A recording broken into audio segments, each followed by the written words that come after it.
If you have never tried this Cameroonian hotpot, then you are seriously missing out. Today's recipe is one I grew up eating, and it's still one of my favorite comfort meals. It's easy to prepare, budget friendly, and made with ingredients you probably already have in your kitchen. So, enough of the talking, let's get started.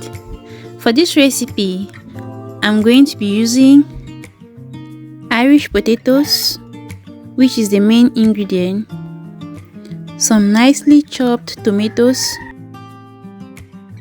green beans and carrots, onion, spring onion, bell pepper, ginger and garlic paste, white pepper, salt, seasoning cube, and boiled beef. The first thing I like to do is peel and wash my potatoes before cutting them into medium-sized pieces. I don't like cutting them too small because I want them to maintain their shape while they are cooking. After cutting the potatoes, I'll heat up some vegetable oil. Once the oil is hot, I'll go ahead and fry the potatoes. Once that golden brown color starts to show, I'll remove it from the oil. Some people prefer cooking their Irish potatoes in the tomato sauce without frying, but I really like it this way. It gives an extra taste. In another pot, I'll add a little bit of oil. Once the oil is hot, I'll saute my onions until it becomes soft. Then I'll add in my sliced tomatoes. This step is really important. I'm going to let the tomatoes cook properly until they lose that raw taste.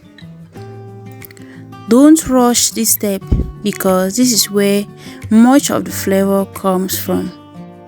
Once the sauce has thickened nicely, I will add in the carrots and green beans. I'll then give it a quick stir and come in with the beef stock. Then I'll allow it to boil for about 5 minutes. After 5 minutes, I will come in with my seasoning cube, white pepper, garlic and ginger paste, and the beef. I'll stir gently and introduce the fried Irish potatoes.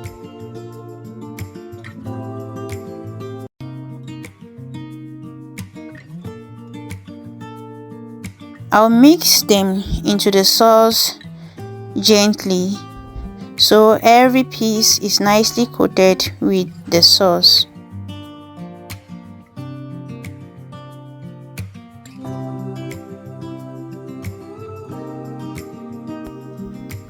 Then I'll cover the pot and allow it to cook for about 5 minutes. While it's cooking, the kitchen is filled with this amazing aroma. Now let's check on it. The potatoes are perfectly cooked. Finally, I'll add some chopped spring onions and green bell peppers for more freshness. And that's it. Just look at this. This is exactly how I like my hot pot. Trust me, every spoonful is so satisfying. If you enjoyed cooking with me today, don't forget to give this video a thumbs up. I would also love to know how you make your hot pot at home. So feel free to share in the comments. And if you haven't subscribed yet, I would love to have you join this beautiful family. Thank you so much for watching, and I will see you in the next recipe. Bye bye.